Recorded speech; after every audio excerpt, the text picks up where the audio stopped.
우리는 15장에서 유다 지파가 그 땅을 얻은 것에 대한 말씀을 우리가 살펴봤습니다. 또 이 유다 지파에서는 이 갈렙이 85이 되었지만 그가 하나님 약속을 믿고 가나안 땅의 가장 장대한 아낙자손, 그 아낙자손들을 물리치고 헤브론, 그 헤브론에는 이 아낙자손의 아버지라고 하는 그런 사람들을 다 쫓아내서 그 헤브론을 점령함으로 명실상부한 아브라함의 계통을 잇는, 아브라함을 통해서 하나님께서 복을 주시자고 하는 암묵적인 그리고 장자의 복을 받은 것을 우리가 저는 15장에서 살펴봤습니다.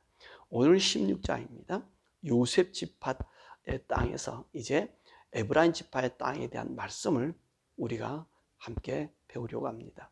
이 요셉 지파라고 하면 에브라임 지파와 므낫셋 지파를 합해서 이를 요셉 지파다 이렇게 말합니다. 또 나가서는 이제 요셉 지파라고 하면 요셉의 장자의 혈통을 입은 에브라임 지파를 총칭해서 이야기할 때에도 이제 요셉 지파다 그렇게 이야기합니다. 사실 요셉이요, 그 형제들 속에서 분명히 야곱의 아들입니다. 그런데 요셉은 자기 기업을 자기 두 아들이 나누어 가졌던 것을 우리가 함께 배웠습니다. 그래서 우리 14장에서 왜 요셉의 두 아들들 에브라임과 므낫셋이 어떻게 이스라엘 나라 지파가 되었는지에 대한 말씀을 우리 14장에서 배웠습니다. 어떻게 그렇게 됐죠?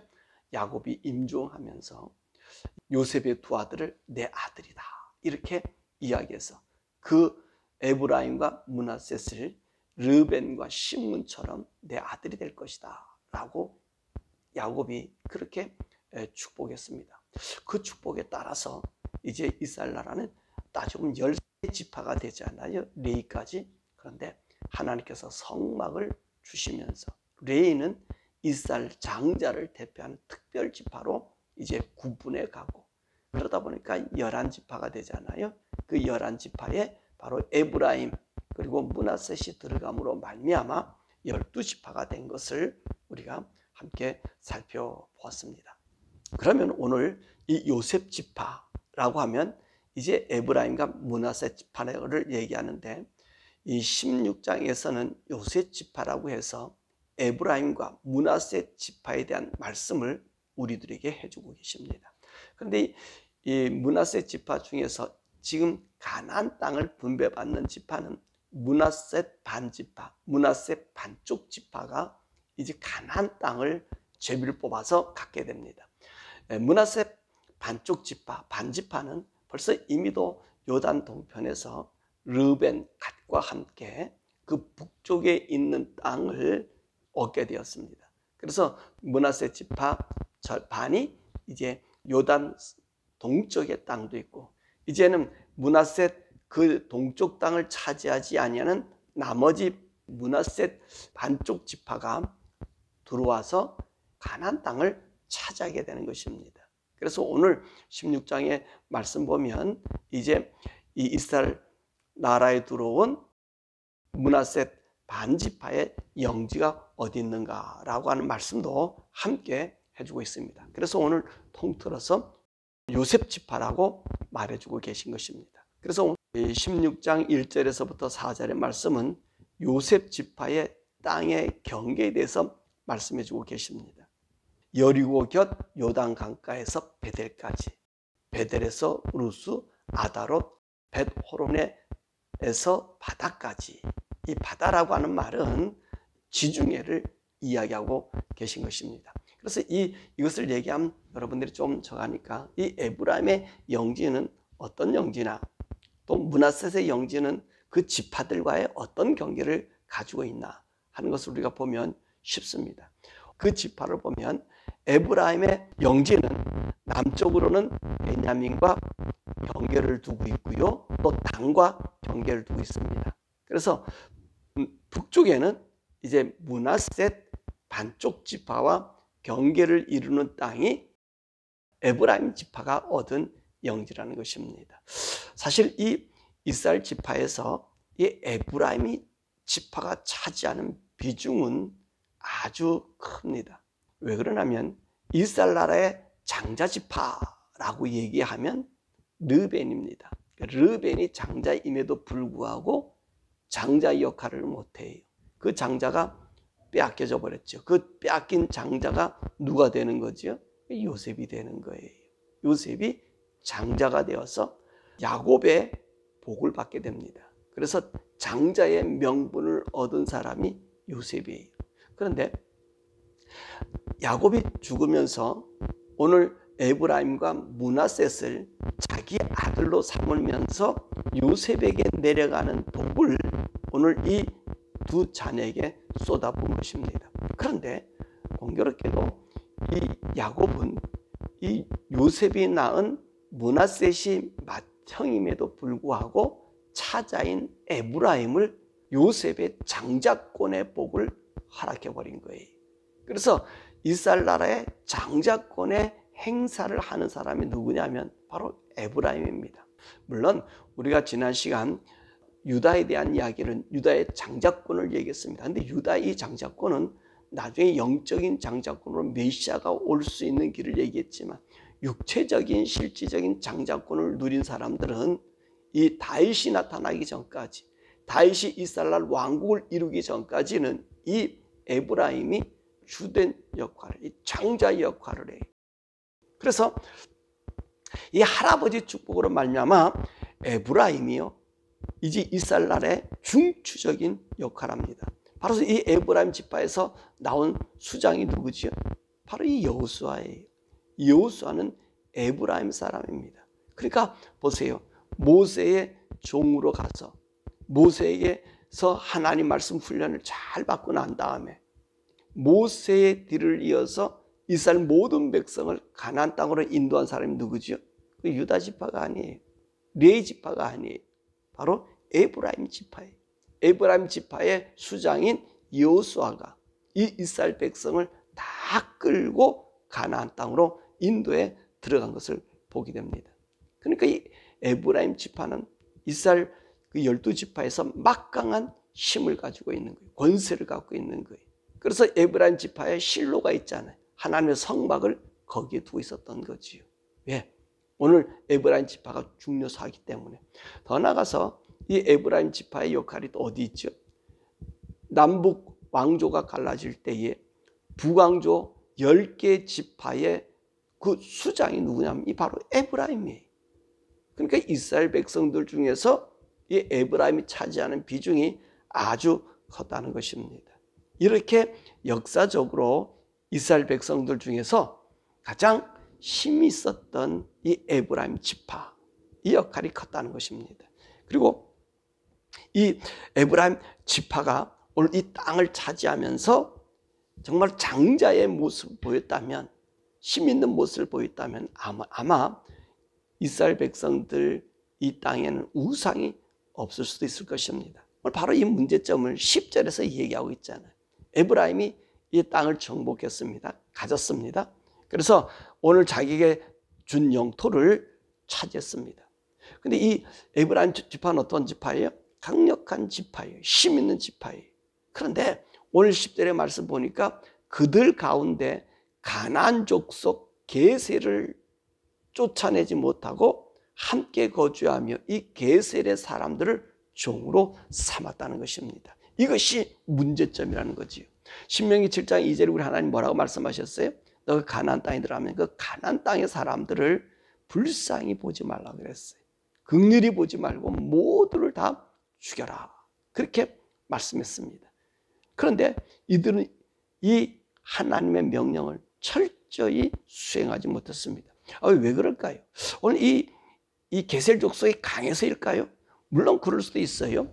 근데 이 게셀 족속은요, 어떤 일이 있었냐면은 우리가 여호수아 10장 말씀에 보면 이제 여호수아가 기브온 사람들이 여호수아와 함께 한편이 됐다고 다섯 왕이 쳐들어오지 않았어요. 그때 여호수아가 그 나기스를 포함해서 다섯 왕들을 다 쫓아가서 그 정복하지 않았습니다. 그리고 남부로 가서 남부의 지역에 있는 땅들을 정복해 왔습니다.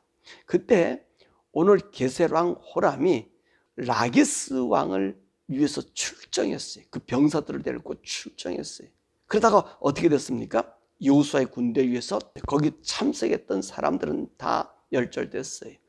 이 사람들이 어떤 사람이? 여호수아 하나님의 군대들을 대항했던 족속이었단 말이에요.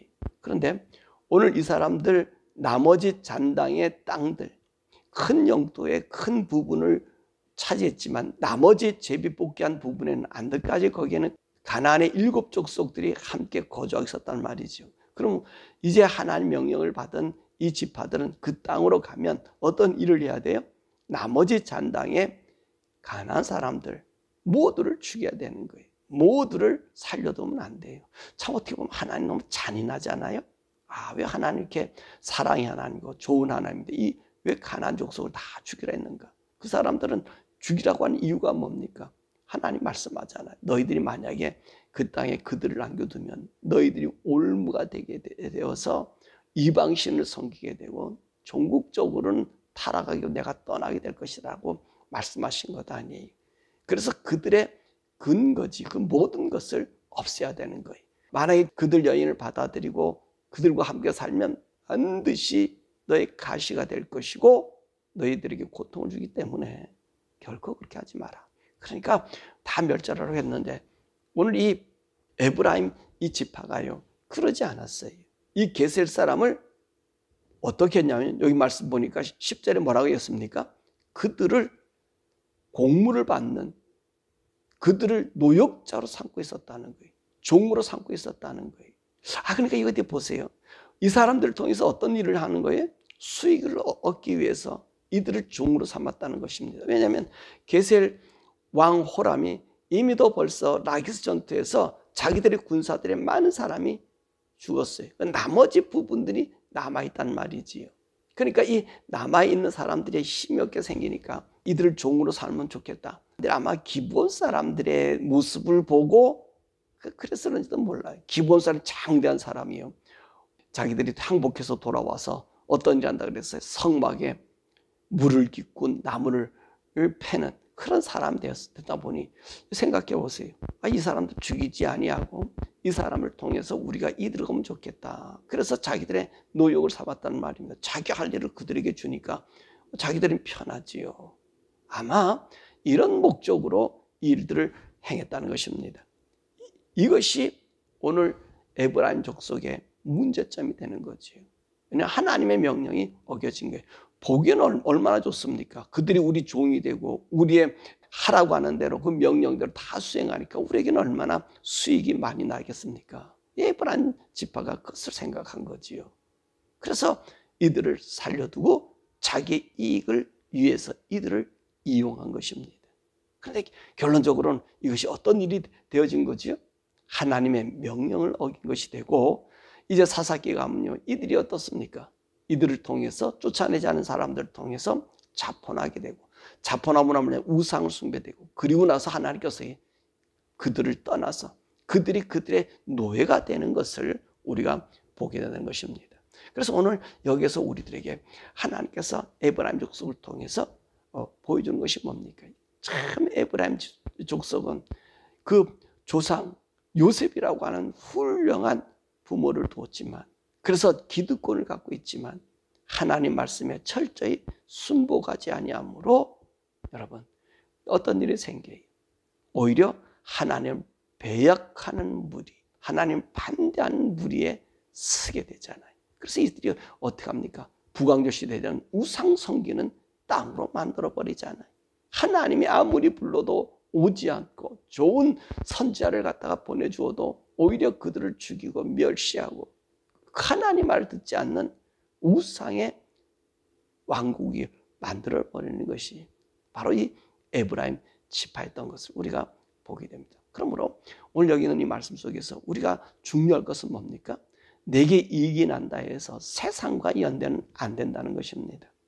물론 일상생활에서 그들과 함께 상업과 무역은 거래할 수 있겠지만은 우리 영적인 측면에서는요, 이 교회가 어떤 일반 다른 세력과 결탁해서 하나님의 일을 잘해보겠다. 이거는 아니라는 것입니다. 반드시 거기에는 타락이 우리에게 들어와요. 그래 우리가 이번 주 설교지요. 여러분들 아마 들으시면 되겠습니다만은 거기에 뭐라 했습니까? 그 설교에서도 우리가 무슨 말씀을 드렸지요? 섞여지면 안 된다는 거예요. 하나님의 복음이 다른 것과 섞여지면 안 되는 거예요.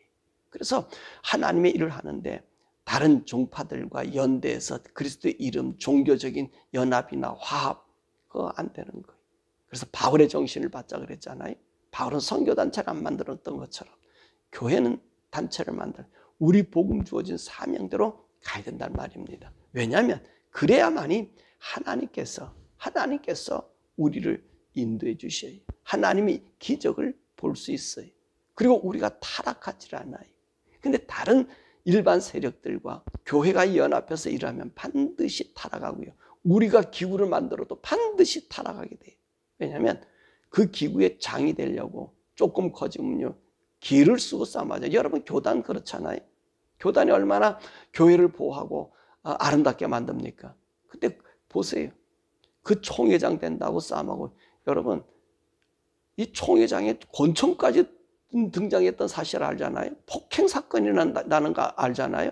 그죠? 한국에서 그러잖아요. 미국에서도 뭐 없나요? 그런 부분들이 있잖아요. 왜? 총회장 되려고. 자기들의 그 원하는 것들이 되지 않으니까 아니 권총까지 등장해 와서는 위협했던 그런 총회의 불미스러움에 왜? 악이 돼버리는 거예요. 그러니까 어떤 단체를 만들어서 무엇이 되겠다? 참 처음에는 좋은데 그 뒤에는 반드시 사단이 들어오게 되는 거예요. 그래서 오늘 하나님께서 이것을 알기 때문에 너희들에게는 순수하게 이 복음을 지키고 하나님 나를 나타낼 수 있는 것은 그 이방의 잡족들을 다 죽이라. 가나안의 그 일곱 족속 불쌍히 보지 말라는 거예요. 왜 그러죠? 우리를 지키기 위해서, 우리 영혼을 지키기 위해서. 그래서 교회는요 독단적으로 일하시는 게 좋아. 연합해서 일이 좋은데 참 연합하는 것이 좋은데 거기는 반드시 부작용이 있다는 거예요. 그렇다면 부작용이 없게 하려면 어떤 게 좋겠어요? 우리의 순수함을 지켜서 나가는 것이. 그럴 때 성령님 우리를 인도해 주시고 또 우리가 끝나면 우리 어떻게 해요? 그건 우리 할 바 아니에요. 그건 하나님이 하실 바예요. 하나님 또 다른 사람 세워서 또 일을 할 거예요. 그 하나님 믿으셔야 돼. 자꾸 우리가 뭔가를 만들어서 내 이름 석자를 이 세상에 남겨놓으려 할 때 이것이 문제가 되는 거예요. 이것이 문제가 돼. 사실 저도 이 교단들이나 이런 실망에서 새로운 조직을, 복음 조직을 만들고 싶은 막 마음이 생겼어요. 근데 하나님이 그것을 허락하지 않았어요. 하고 싶은데 또 어떤 분이 또 저하고 얘기하면서 우리 이렇게 하자고. 근데 제가 동참하지 않아요. 왜 그러냐면 되면 지금은 좋을지 몰라 반드시 거기에는 문제가 있어요. 그래서 내게 준 사명을 가지고 끝까지 걸어가는 거예요. 그 다음 일은 그 다음에 우리 하나님이 또 세울 사람 또 세워서 그 일을 이루시는 분이 우리 하나님이셔요. 그래서 우리가 하나님의 의를 이룰 수 있는 이것. 그래서 이 에브라임이 강하고 힘 있는 족속 아닙니까? 힘 있는 지파가 아닙니까? 그런데 이 게셀 사람을 통해서 이 사람들, 다른 지파들이 오히려 가나안 족속들과 함께 연합하는 모습을 보게 되고 결론적으로 그 땅은 완전히 하나님의 복음에 그 의를 이루지 못하는 땅으로 전전긍긍하게 되는 모습을 보다가 다윗 때 잠깐 그러다가 솔로몬 때 다시 우상으로 전락해버리는 그런 모습을 보이기 때문에 우리 하나님 말씀이 힘들고 어려워도요 그 말씀을 지키는 것이 사수하는 것이 또 성령을 따라 사는 것이 우리와 우리 영혼과 우리 후손들에게 복이 되니 이 복됨의 역사를 나타내주는 우리 모두 되도록 오늘 이 에브라임 지파의 이 교훈을 통해서 우리의 삶이 하나님 안에만 지켜질 수 있는 우리 모두 되기를 주님의 이름으로 축원합니다.